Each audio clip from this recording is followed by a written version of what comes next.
விரைவில் நூறு வெண்ணிலாக்கள் தோன்றும் ஆனாலும் அனல் பாயும் நாடி எங்கும் ஏதோ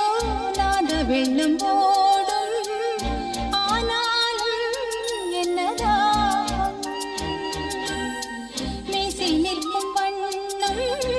தீ வளர்த்ததென்ன தூபம் போடும் நேரம் தூண்டிலிட்டதென்ன என்னையே கேட்டு ஏங்கினேன் நான் என்னுள்ளே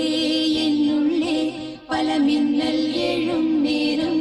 எங்கெங்கோ என் எண்ணம் போகும் தூரம்